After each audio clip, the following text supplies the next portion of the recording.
Здравейте, това е Легенди. Аз съм Георги Харизанов. Днес продължаваме с серията от нашите международни разговори. Първият от които беше на тема Унгария. Сега продължаваме с тема Италия. Наш събеседник днес е Hello, мистер Daniele Scalea, президент di Centro di Studi di Machiavelli from Italy. Hey Daniele, nice to meet you. Nice to meet you. Thanks for the invitation. Thank you for your time. So, can you please introduce yourself with few words and what's Machiavelli doing and basically who are you people and what are you doing in political studies and so on? Thank you. Well, I'm one of the founders and the actual president of the Machiavelli Centre for Political and Strategic Studies, which is a conservative think tank active since 2017. So we're doing policy stuffs, policy papers, consultancy, advocacy. We're promoting events, conferences, lots of topics from security to ethical issues, from defense to culture and so on. We're promoting also educational initiatives in order to form a new, the future elite that could be educated on national basis. And by nation, I mean not just in a geographical sense, but in a cultural and value sense. So this is what we are actually doing. That's how we met, actually. Most of the conservative think tanks are kind of party related. Do you consider yourself party related or party sympathizers, or you're just trying to promote the values and then let the voters decide which party is the best to apply those values and to implement those values in the government policies? We're fully independent, so we do not have any formal tie with any party. Obviously, we have very clear values and world vision. These make us more close to some of Italian parties, that are especially those of the current ruling majority. But as I said, no formal ties with them. We're fully independent. We just defend our values, our perspective. Usually, we find some, inroads in this party in order to cooperate and try to push our values and agenda, the practical agenda, in the government and in the parliamentarian activity. Let's talk about the values first. When you say conservative values, how does conservatism looks from today's Italian point of view? What are the core values that you are trying to promote and to spread around the Italian society and around Europe, of course? Well, I would say that conservatism is, first of all, a framework of viewing the world and the way in which you have to relate to society. Whereas progressivism, especially the one that is neo-Marxist, so coming from all the Marxist lessons from the past, they have this vision for which you have to break up with the past. You are completely boundless. You do not have any any sort of tie or loyalty towards the past, towards your ancestors, towards your nation and your culture. You're completely free. If you are not, you have to sever any connection and become completely free in order to re-engineering the reality, re-engineering the society, and create this utopian or dystopian world that they are imagining. And we've seen with the deconstruction not only of the state, the nation, nowadays also our family. So they are deconstructing everything inside our civilization. On the contrary, conservatives do not think that society should always remain the same. They are not for something that is unmovable and unchangeable. But I think that any change should be more natural than possible. So it should come progressively, in a sense, step by step. It should be done in accordance with the society. Those changes should come from society, obviously with some sort of guidance and suggestions and educations also from our side, but nothing should be forced from the top to the bottom. Yep. So it should be a natural evolution. We do not want to cancel the links with the past. On the contrary, we think that the true richness of ourselves is this kind of bound, this kind of tie that we actually have with the past, because we are the heirs of possibly the greatest civilization ever been in the world, because of all the conquests, all the inventions, all the progress that the Western world has actually produced in recent centuries, especially, but not only. So we are very proud of that. We think that it should be avoided in every possible way. This kind of social re-engineering that the progressive are promoting. So, practically speaking, it is to countering this deconstruction of family in order to create new forms of family, those polyamorous families, same-sex marriages, surrogacy in order to produce children. It is a barbaric act that fortunately the conservative government in Italy has banned. Completely banned. It used to be banned in Italy, but nowadays... Yeah, produce children is the right term you used, yeah, exactly. Yes, that's it. Or you would say also, to bring away the children from the natural mother. That is actually what is happening with this surrogacy. It's one of the worst things that I can imagine, and it's happening unfortunately in our time. So it is very important and very bold from the part of our government to act decisively and ban this practice, even when Italian citizens are going abroad to obtain this sort of service, let's call it service. And obviously we have to defend the nation, their national identity. The idea that each national country in Europe is owned and is the country of its people. It's not just an open territory in which every people in the world could create its own community with its own rule, values, worldviews, and culture. We are happy to, sometimes welcome someone coming from abroad who is willing to embrace our culture, our civilization, to work hard for the benefit of our nation. But fundamentally, Italy is the country of Italians, as France should be the country of the French, Bulgaria of Bulgarians, and so on. Everyone coming in those countries should be willing not just to integrate, but to assimilate in that nation. That is, if you want to come in Italy and live in Italy, you must desire and be willing and available to fully become an Italian. Maybe it will take 1 generation or 2 generations, I understand that, but this should be your final objective, your final scope. Whereas now we are experiencing a lot of people, each year, hundreds of thousands people coming in Europe, usually with no idea whatsoever of integrating and becoming Europeans, but their posture, their way of acting is that of colonizers or invaders. Sometimes they are good people, they are not thinking of themselves as conquerors, but what is practically happening is exactly that. That's just who they are. That's just who they are, because those are people from the third world, and they just come here and want to continue living like in the third world.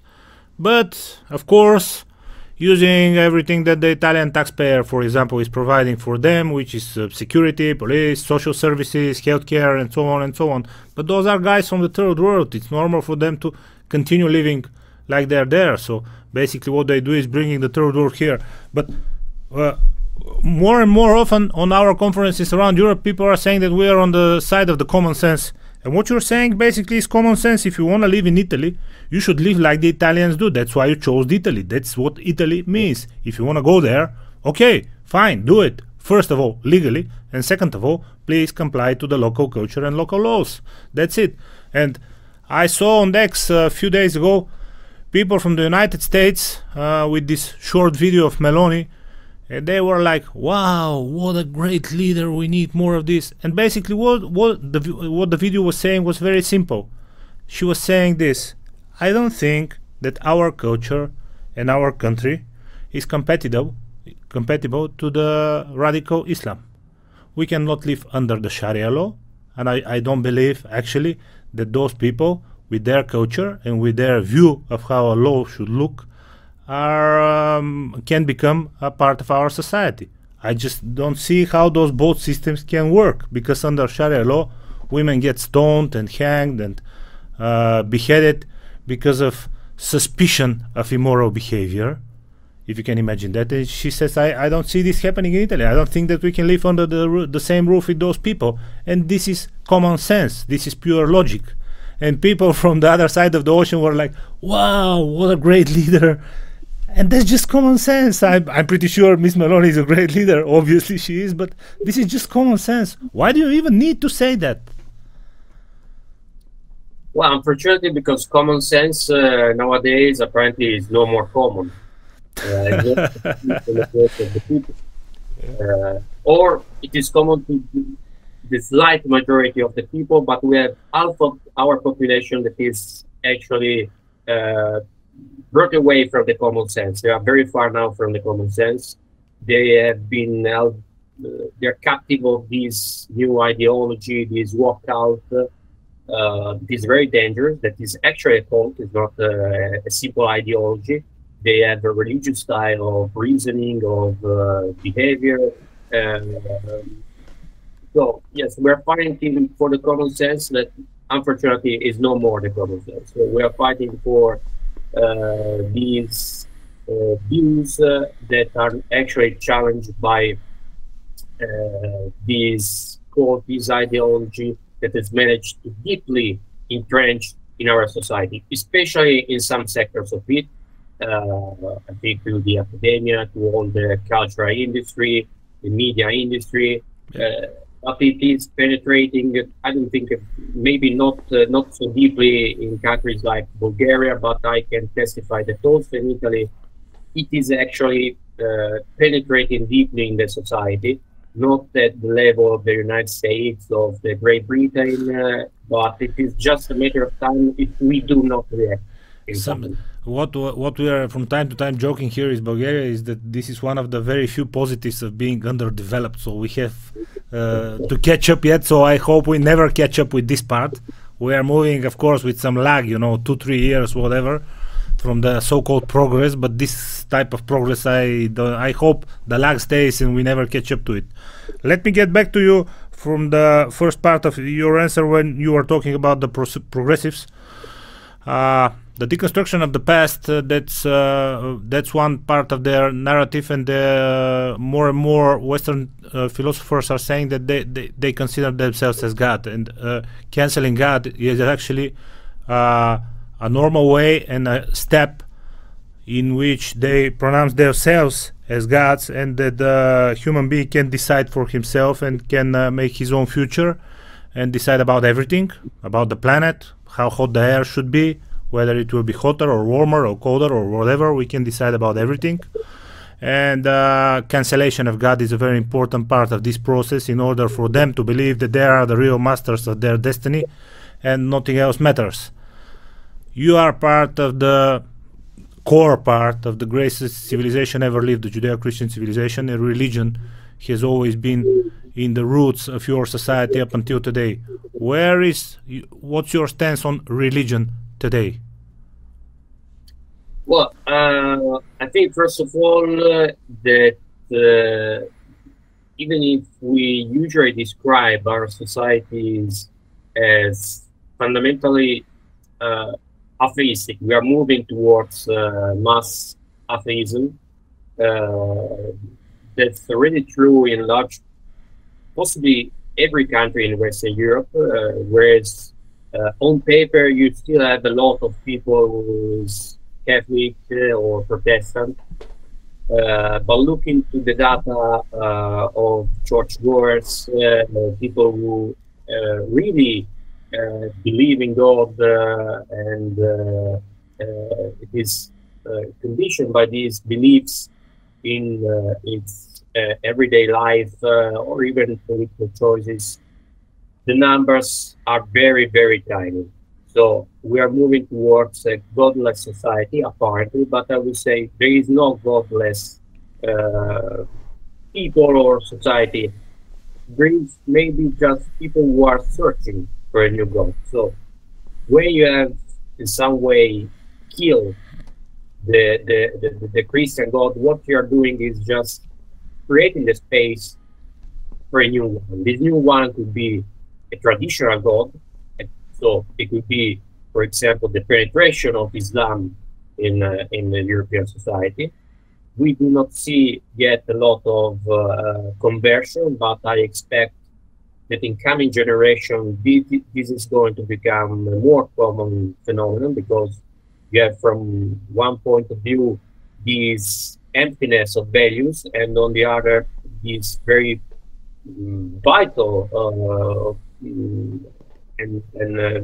community of Muslims that could be very attractive to young people, because young people are more attracted by strong ideas than by dubious skepticism and so on.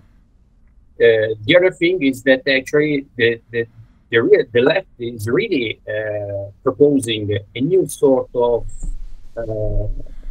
religion, because of wokeism, as I said before, it's a cult. So it's a religion. It's not just a platform, a political platform.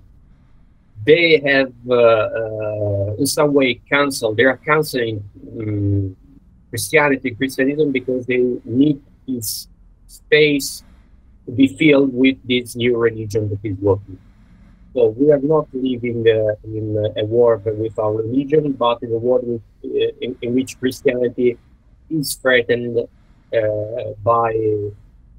from one side by the advancement of Islam, and the other side the so-called secular religion that is working. So why Christianity? Why Christianity is the target of the left? Those are people who are, after all, children of this civilization. They are children of this culture. Why is Christianity the enemy? Because when you see the cultural mainstream, yeah, fine, okay, Buddhists are nice, they are very, positive, they are just meditating on some beach in Bali, and this is always a romantic picture. Nobody has any issues with Buddhists, me too. Okay, set Tibet free from China, fine, okay, agree on that one also.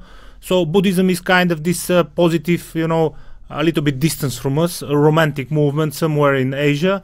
Nobody cares about it, fine. I didn't say a single word against, let's say, Shintoism in Japan. And if you can describe a right-wing government, then Japan is the primary example.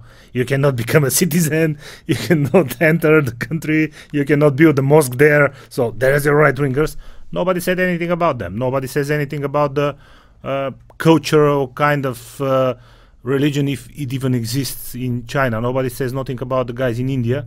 And nobody dares to say a word about Islam.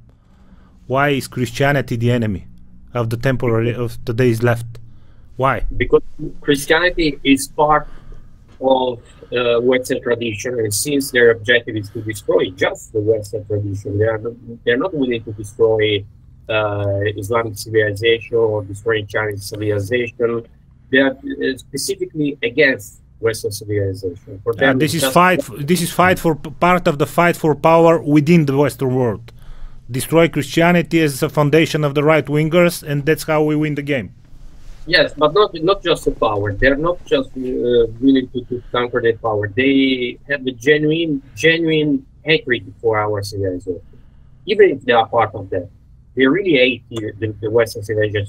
They also for Karl Marx, Engels. What they were looking for was a complete overhauling of Western civilization.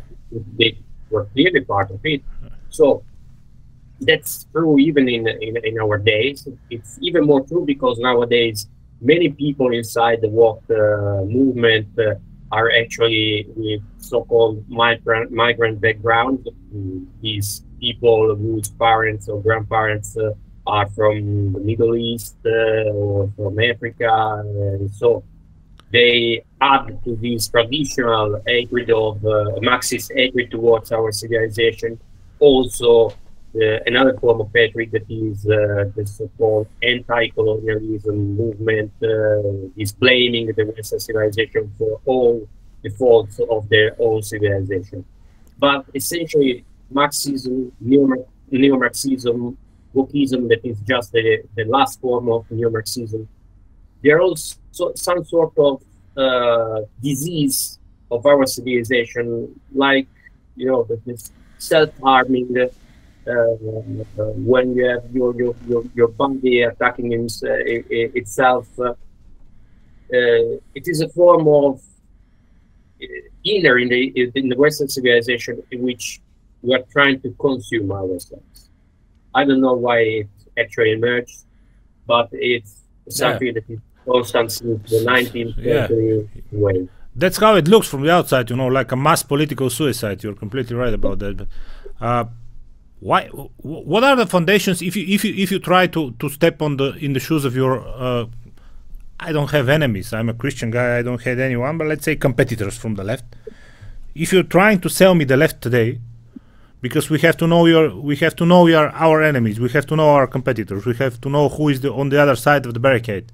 So try selling me the left. Why does it even exist today? They were fighting for the small man, and today mass migration is getting the jobs of the small man and draining the social systems who are supposed to take care of the small man, and filling the hospitals and the empty houses and the municipality houses who are meant for the small man. So basically, the politic of the open borders is actually hurting people who the left were fighting for decades ago. They were saying that we are some medieval clerics, you know, and they are on the side of science. Today, we are on the side of science and the common sense. They are explaining us that men can get pregnant. So why do they even exist? You know, the economical model doesn't work. It's obvious. When you take the incentives, when you take the stimulus for people to be more successful, they just stop working. That's why socialism bankrupts everywhere where they tried to implement it. So what's the left? What are they fighting for? I think there is a fundamental misunderstanding about the nature of the left. It is the idea that the left, if not nowadays, at least in the past, it was genuinely partisan for the poor people. The Marxist left was never on the part of the poor people. The proletariat was just a tool for Marxism, and Marx was very clear also that the proletariat, the poor people, the lower classes are just weaponized by the left as the revolutionary subject in order to attack the Western civilization and to attack our society. So, since nowadays we do not have any more proletariat in the Western world, or at least lower classes cannot be any more weaponized by the left against our civilization. They just have elected the new revolutionary subject that are essentially migrants, because just as the proletariat was in their words a class which is not a class, and so it would break up the balance between classes. Migrants are people who are not a people, because they do not have roots in their views. They've been moved from other nations. They don't have any attachment, any link to our tradition. So they are the perfect revolutionary actor in order to bring down the Western civilization. It is not because the leftist doctrinaire and ideologues have any form of empathy or love towards the migrants, as they hadn't it towards the proletariats or the workers in the past. They are just tools. They are just tools in the building of this dystopian world that they are engaging in. Let's switch to government then. When we have pointed all the problems in the ideological class, the ideological clash, let's now switch to government policies and how you are trying to oppose this. Who's ruling Italy today? Who is Miss Meloni? She was described as a far right. Basically, everyone who is not leftist today is far right. So I'm sick of this stuff. But okay, she was described as a far right, and then suddenly she became this prime minister, and people are actually starting to say, she's not that far, and actually she's not that bad. And first of all, today she is, I believe, way better perceived from her competitors, from people from the other political families. But second of all, there is a slight critic from the right that she became a little bit softer. Who was Mr. Meloni campaigning, and who is Prime Minister Meloni today? Well, Meloni, fundamentally, she's conservative. You wouldn't call her a far right. Definitely not a far right. She was regularly named that. You remember it? Yes, but because it's true. One thing is true. Meloni came historically from a party which was the heir of the fascist party. That's true, because after the fall of Mussolini and the defeating of fascism, people who used to be fascists, not all of them, but a part of them, gather in this new party that was the Italian social movement. But the Italian social movement wasn't totally fascist. In many decades, changed many of its views. It was, there wasn't any project of a dictatorship and so on. And 30 years ago, when Meloni was very young, a very young member of the party, it even changed the name. There was a repudiation of the fascist past. And this party moved to be a more moderate one, classical conservative, we could say. That's actually the platform of Meloni. She's definitely not fascist, not extremist, not hardline. She wants to have a solid but also predictable conservative government in Italy. You can tell that because she is very good. For example, she has been very good in forging personal relations with people like Ursula von der Leyen, but even Joe Biden, who are definitely not fascist guys. Her actions and laws and decrees in Italy, they were definitely conservative, but not extremist. We do not have any intervention by the European Commission, for example, that they are very prone to do it every time any European government, such as happened in Hungary or Poland, try to do something that is not very mainstream. We're not experiencing this type of intervention against people. Not that it matters that much, because the European Commission is institution without any political standards. You know that very well from your visits in Czech Republic, in Hungary, in Poland. Just the standards of the European Commission for rule of law and for freedom and for democracy are something which is very hard to be described. But obviously, Ms. Meloni is taking good care of the Italian interests and able to keep up to the level of diplomacy needed for your country to be successful within the European Union and not taking any sanctions or whatever from the commission. But back in the campaign, was there anything that can be accepted even from today as controversial and for a reason for her to be described as far right before she became the Prime Minister of Italy?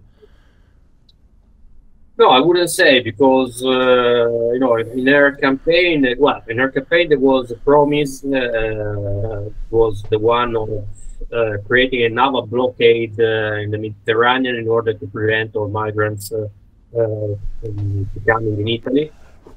Yeah, but you have border laws, and she promised just to keep them. So what's the far here? I don't know. Yeah, but moreover, this was a major promise that she broke, because we should be honest, that promise was just propaganda, because it would be very, very hard to do another blockade in the Mediterranean, not from a technical, practical point of view, but from the point of view of the EU and international laws. Yep. And Meloni, most probably, she was a boor that when she promised that. You might call it ambitious. You're right to call it ambitious, but it's not far right. It's...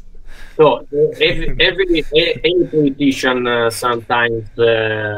Sure, it's campaign normal.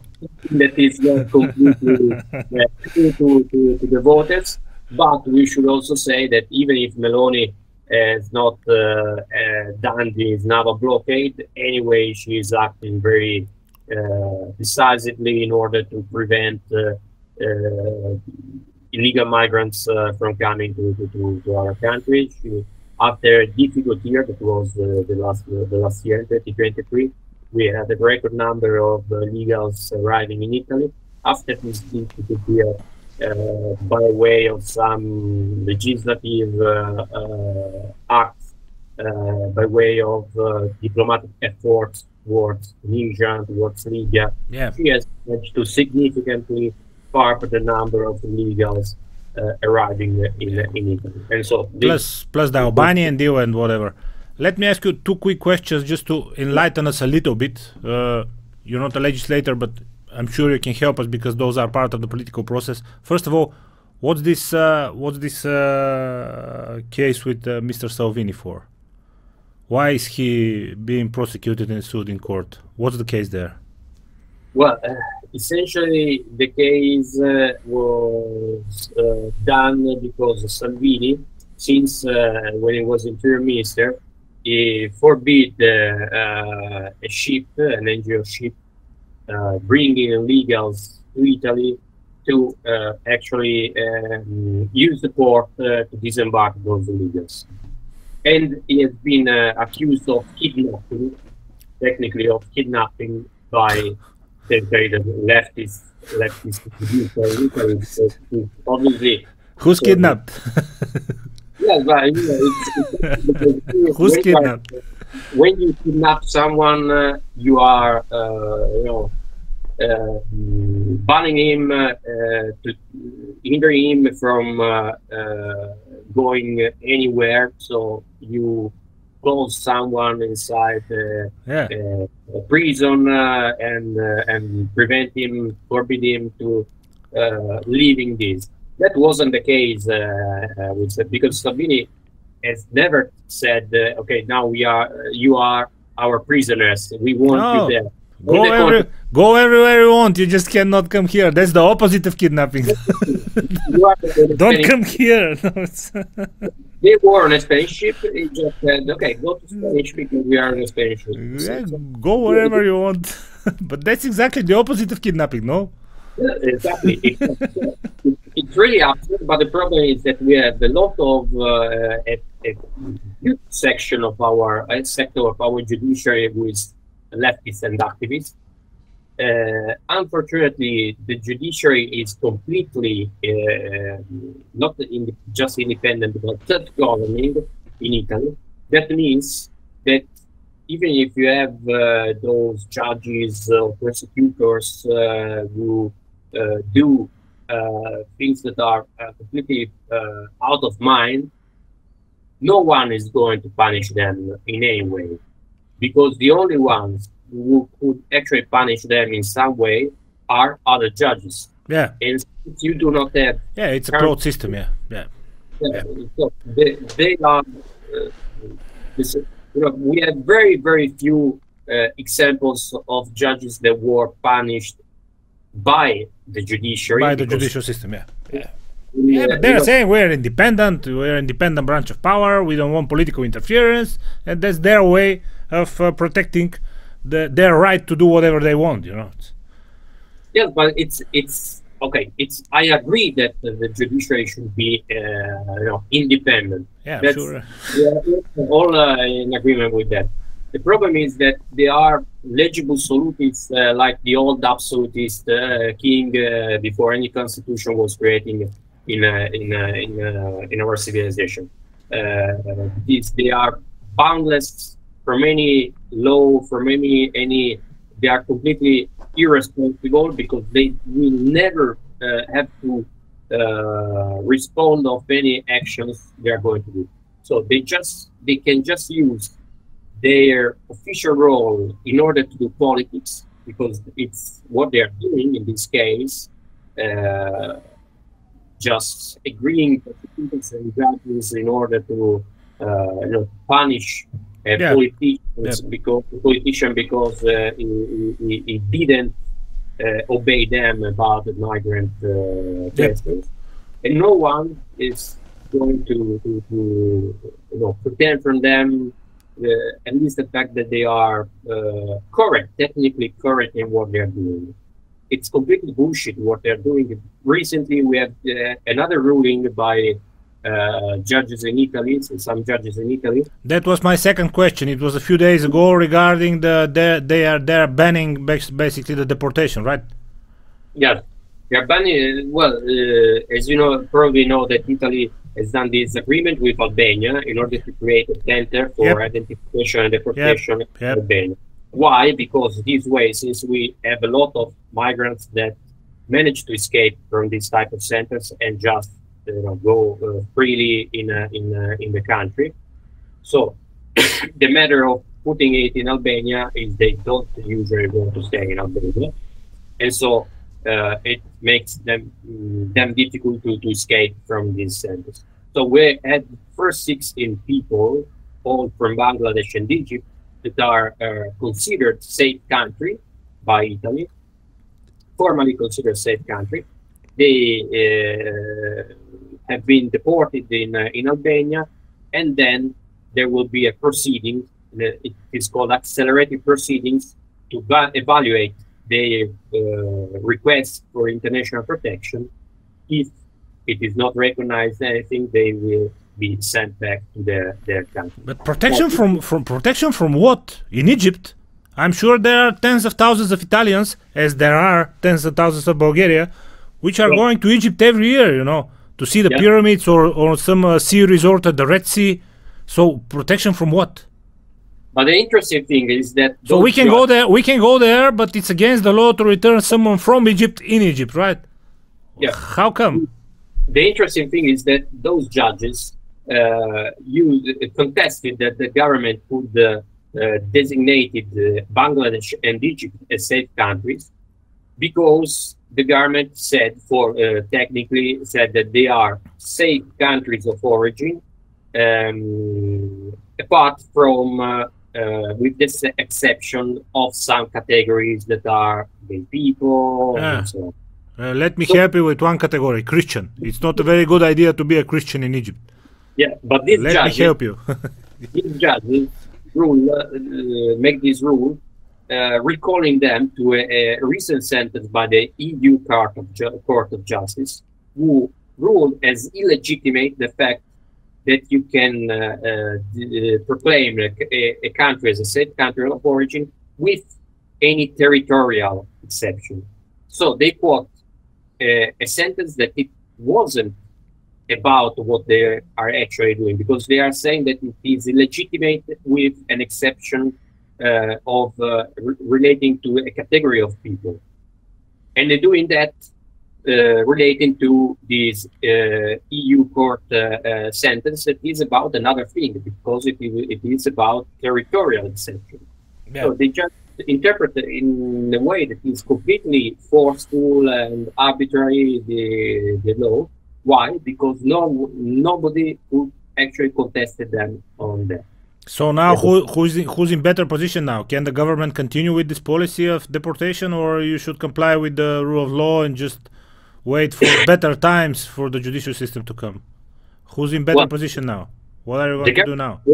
The government that was complying with the rule of law, it wasn't complying with the arbitrary rule of communist justice. Sure. Now they have appealed to the Supreme Court. Well, not the Supreme Court, but the supreme level of tribunals that is in Italy, the Cassazione is called. So I guess most probably the government is going to win this appeal. Well, on paper, it should be taken for granted because the arguments of this section of the Rome Tribunal advanced by those communist judges is completely senseless, is completely out of mind. But you can never tell because, unfortunately, those activist judges are everywhere. I'm quite confident that the appeal is going to be win, but you cannot be completely sure of that. And anyway, you will always have this type of problem. So the best solution, in my view, it would be just to have deeper agreements with Tunisia, with Libya, in order to block these flows before coming in Italy, because as soon as you get in touch with these migrants, falling upon you are all these exaggerated laws and rights that Italian Constitution, Italian laws, EU laws, EU directives are posing, that are all against the rights of the state, are all in favor of the rights of migrants, even illegal migrants.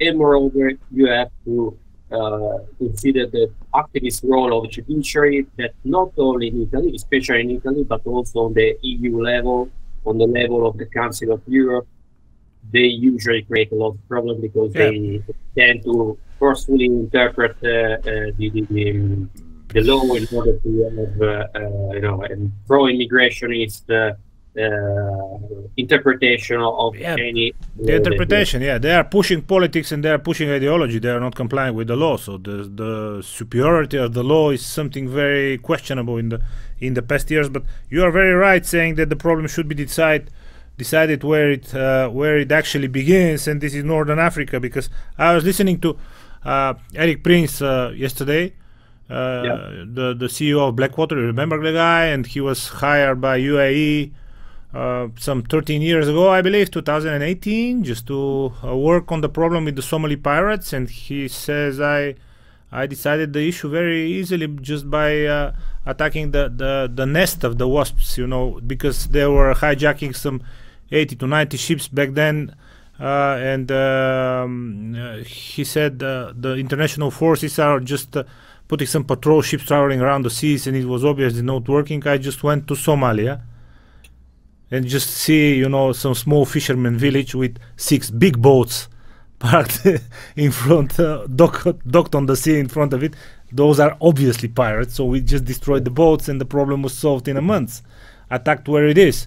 How do you see the decision on terrain where the problem actually starts, in Libya, in Egypt, in Northern Africa? What should Europe do so these huge waves of migrants stop flooding your shores and the shores of Spain and so on? What should be done there? Well, I think that security assistance to those governments should be a top priority, because it is a top priority for the same government. Many of them starting from Libya, but we consider also the Sahel countries that are anyway transit countries for migrant flows, and in some measure also country of origin. In many instances, the top necessity by this government is security, because they are threatened by possible insurrections or coup or civil wars and so on. Yeah, traffickers, warlords, or whatever. You know, Libya is crazy in the past years. Yeah. So you have to assist them because these kind of security assistance, first of all, it is instrumental. You are going to give them the very tools in order to fight those mafias and those criminal organizations that are, commanding and doing all the smuggling. And moreover, you are helping them in a very vital sector for those garments, and so you are going to gain their loyalty and friendship in order to do things. Some other governments just need money. It's the case of Tunisia; they especially needs money. Well, unfortunately, you have to give something to those who are to help you. Yeah. Plus, I'm sure it will be cheaper, because if you see the statistics just from the Netherlands, how much money they lose from illegal migration in the past years, tens of billions of euros, it will be much cheaper to help Tunisia establish their border patrols than to spend tens of billions here on a social system and crime and housing and so on. The first choice would have been to have a judiciary not made of communist judges and activist judges, and having laws, EU laws, national laws that are not completely out of mind or completely outdated, because all the Geneva Convention, all the things about asylum were created at the time in which the movement of millions of people across continents was unthinkable. So nowadays we still have this type of rules and laws, but they should actually be changed. It would be urgent to change them. So if we would have the power and I would say also the sanity of mind to do this, it would be cheaper and easier, because Europe has all the tools, all the instruments to intercept any legal crossing, to capture them, deport them very easily. Sure. The only problem is in political will and in all these constraints by laws that are, as I repeat, laws that are completely outdated and are out of touch with the reality. Since we cannot realize this in coming years, in the foreseeable future, the only other way is to give the tools and give the mandate to other countries, the transit country and the origin countries, to block these flows. So this is the only way we can do it for now, but we also do not have to decide on the final objective, that is to change these laws, to change this will, to make the people aware that all these laws and procedures and rights about international protections are completely outdated. We have to use them. We have also to rein back the judiciary that in so many countries is becoming a power in competition, an opposing power to the legislative one. Do you feel that the public opinion is on your side as a majority? Do you already feel that wave? Because some years ago people were just very much confused, because there was this war in Syria.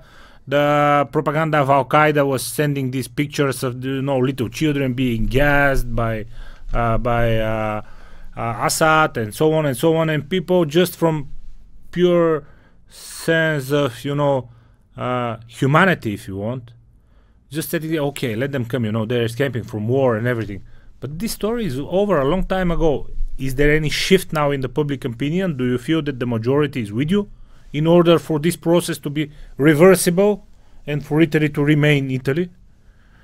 Well, I think that there is a clear majority that is completely fed up by this mass migration, fed up by all the multiculturalism stuff, all the bullshit, pro-migrationist bullshit that the work culture is pushing on us.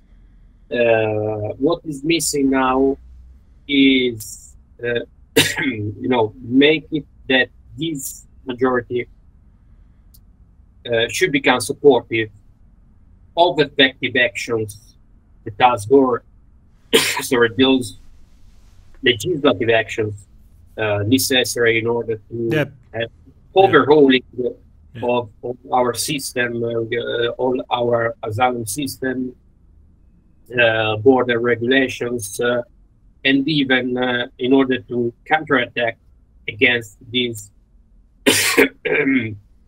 overstepping of the judiciary that is trying to on the field of politics, because you need very bold actions in this way. I don't think that, I'm not sure that also our politicians have realized the extent of what is needed in order to resist to those attacks. But our role as think tanks, as conservative intellectuals and thinkers, I think our main role is exactly that: to describe correctly, to correctly analyze the big picture. Because frequently politicians have a very clear sight on the small things, the day-to-day managing, the macro-managing, but they tend to lose the sight on the big picture. Yep. To what is going on the most general and fundamental level, and that's where we have to step in and correctly analyze the things. They say them, what is the objective? Not the objective of tomorrow, but the objective that you have to. This one is more. This one is more important than the size of the cucumber or whatever they are doing in Europe. Yeah, this one is really more important. Plus, this is how democracy works, no? Because you have the public opinion, people demand on some decisions, and those decisions become legislative initiatives, and then become acts of the government and the executive power. So this is how democracy works. Plus, when you have the normal desire of any politician to be re-elected, if this is what people want, and if he starts working on this policy, he will be re-elected because people will approve his efforts, no? Absolutely. I think that this is, but for example, the fact is that since you have to force something in the relations with judiciary,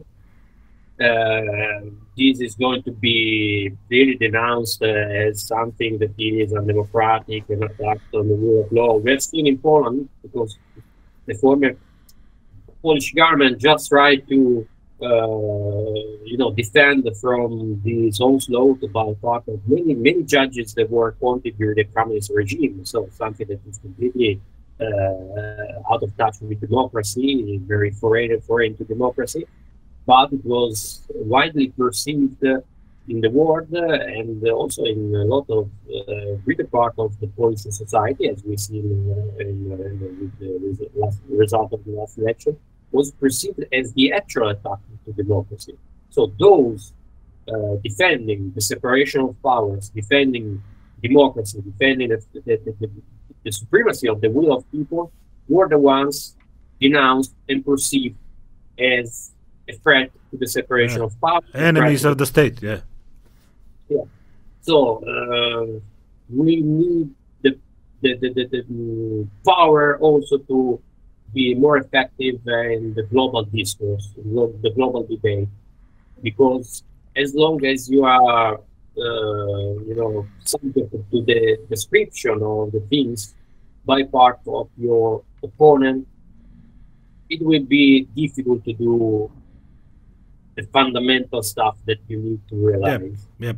We will never be denounced as the aggressive, revolutionary guy who subvert democracy, whereas our role is really to save democracy, because by this activist role of judiciary, by this real propaganda that they are pushing by the corporate media, the so-called legacy media that are all owned by just a very close circle of billionaires. with those tools, they are actually blocking the will of people. They are trying to steal the real power from people. So we are those defending democracy, but too many persons still do not understand it. Maybe they are willing to vote for you because they are not even in favor of the others. Yep. They are not so willing to uphold your more fundamental challenges to this system that is killing democracy for the people.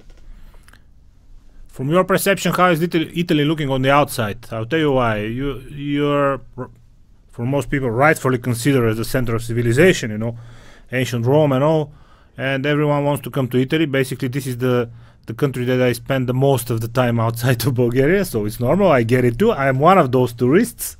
So people want to come and visit and see the beautiful culture and everything. On the other side, one of the ways to avoid these waves of illegal migration is to look a little bit hostile, to look a little bit like a country where it's not a good idea to go to.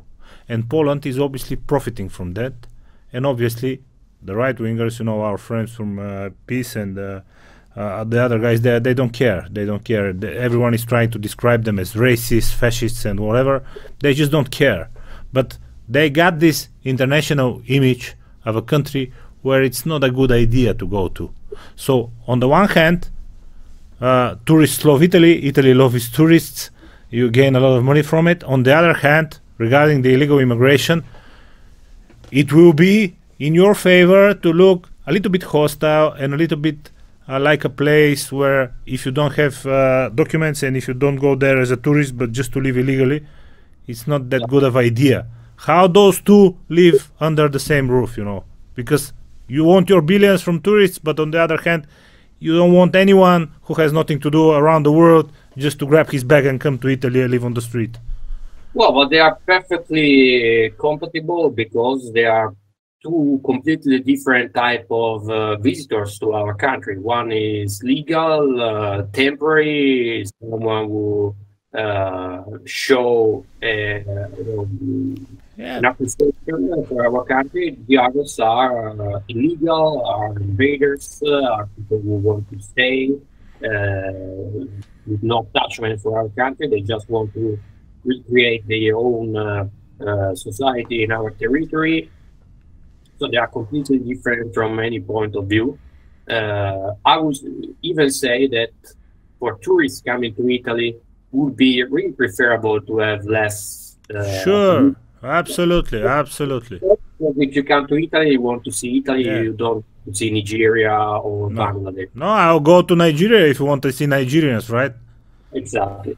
And the second thing is that, unfortunately, immigration is closely linked also to insecurity, because usually immigrants are doing more crimes, especially so-called petty crimes, but also all the crimes happening openly on the streets. So from rape to theft, robberies, and so on.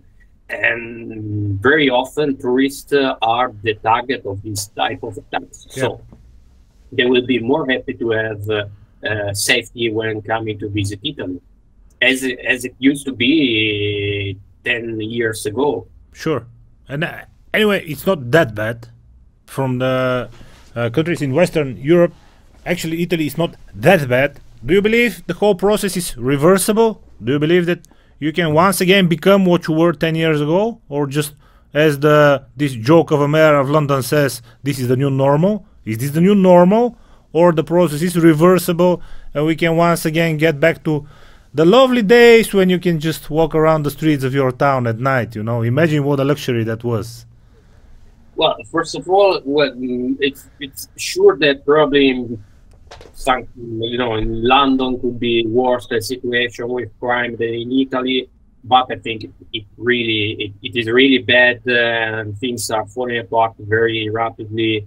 In the big cities, we have a lot of problems. Maybe your perception as an a tourist to Italy is also, not very correct, because I imagine that you are not the typical target that someone would attack. Thank you. Thank you. Thank you. The usual attack is more weak targets. Things are getting very, very bad. For example, in the underground of Rome, we have to recently deployed a lot of police and also military, because there were frequent attacks, violent attacks, not just the pickpocket that was usual, and it was already very undesirable, the fact that you have these gypsy pickpocketers. But in recent months, also the Latin American gangs, very violent guys, have taken over the underground. So with aggression, beatings in order to steal horses or things like bags and so on. Very huge problem for us. We can reverse the situation, not easily, not very easily. You have, well, first of all, when you have this type of flooding, the first step is to close, to close the way in which the water is coming in. So to stop illegal immigration is the first step you have to do. Yeah, then you have to take care of deportation and so on. Yeah. The second one is to deport Yep. as much people you can, of those not integrating, those committing crimes. They are not welcome here. They should. Sure. If the border is open, it makes no sense to make any deportation. There is money for nothing. They will come back on the next day. So. Yeah, that's a big problem. And after that, you can step by step rein in and defeat these uprising of crime in Italy. It will not be easy. It will not be fast. Okay. I'm not very optimistic on that. Yeah, there's a lot to be done. How about Europe? Talking about Italy on the outside, how's Europe looking to you on the outside? What do you think about the other countries and in Europe in general? What's your level of optimism regarding Europe in general with everything that happens? Our economies are shrinking. We are far and far from this world superiority that we once were, and we are not even invited where the important world decisions are being taken. Nobody wants to talk to some guys like this Breton or the anyone else. We're just not part of the big decision making anymore. So what's happening with Europe, and what's your level of optimism there? Is it even exist? We are at the turning point, or as Daniele would have said, we are in decisive years, because everything is going to change according to the path that we are taking in those years. We can see, for example, in France, you have seen that the voters, especially the native voters, are moving decisively towards the right.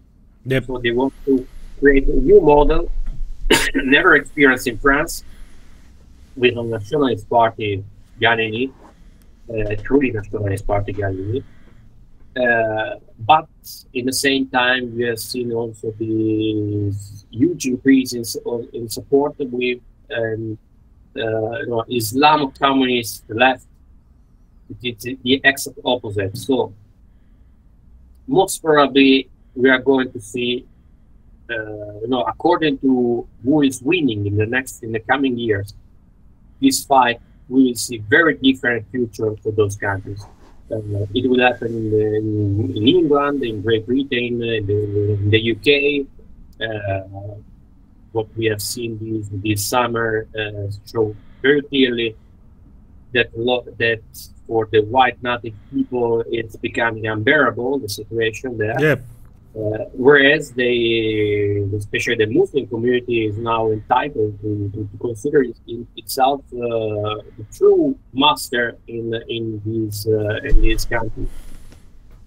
very similar things happening in other countries, but we have seen in Netherlands the success of the so-called far right. So we are now at this crossroads. Most probably in 10, 15 years, we will have a Europe that is homogeneously ruled by the so-called far right. It is just fully conservative and patriotic. Yeah. Or we're going to see countries falling in the hands of the far left, allied with the Islamic communities, with all the foreigners, foreign communities. And I can see in that case an easy way out from such a situation. So I think it is very crucial that we manage now in this coming decade to get to power, as happened in Italy, to get to power in France. Sure. It's very cold nowadays. The national rally. Yeah, sure. I hope so. Is it? Are we that dependable on the outcome of the American elections? Because those are two completely different scenarios for the world order, if you want to. In one scenario, you have Trump for 4 years now, and hopefully J.D. Vance for 8 years after him. Yep. The world will look completely differently than if this democratic madness continues, because many people forget that when the Ukrainian crisis started in 2014, those wiretapped conversations with Victoria Nuland and the famous line of her, F the EU, this was in the mandate of the lovely Obama and the Democrats. Nobody in the Republican mandate or under a Republican president ever said F the EU, and people quite often forget that. And basically, the result of this policy is seen today. Europe has huge problems because of what happened in Ukraine, and because of what happened in other countries, and because of what happened in the Middle East. The first migrant wave was caused by this export of democracy for the Middle East. So we are suffering a lot, and people quite often forget that. Are we that dependable on what happens in the top of the American politics in order to hope for a better future in Europe? Well, it will be very significant for us what's happening in November, because also the Biden administration, and I guess that it would be even worse with the Harris administration. They have a very ideological agenda in the world, so they're pushing for all their ideological stuff, from open borders to obviously also demonizing the right in Europe, the green agenda, and so on. Whereas having a Trump administration clearly would mean having a friendly administration for all the right forces coming to power, coming to government in Europe is going to be important. Also because all these forces are going to experience a lot of attacks by external powers, frequently hidden powers such as the great finance and so on, in order to destabilize those countries. And having the United States on your side, it would be very, very important, such as it is very important to have some other, non-state powers. I can name, for example, the support by Elon Musk. So having the richest person in the world supporting your political platform is very important.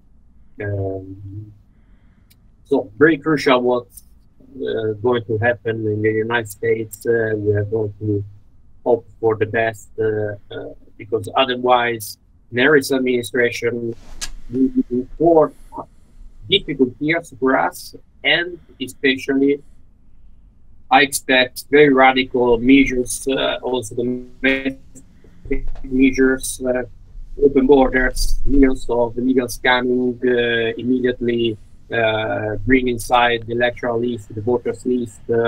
So also for the Republican Party, it's going to become very difficult to get back to power if they are going to lose this election. Yeah, plus if you don't have new wars, you will not have new waves of millions of people wanting to escape from these wars and coming to Europe and to Italy in private. So, yeah, sure.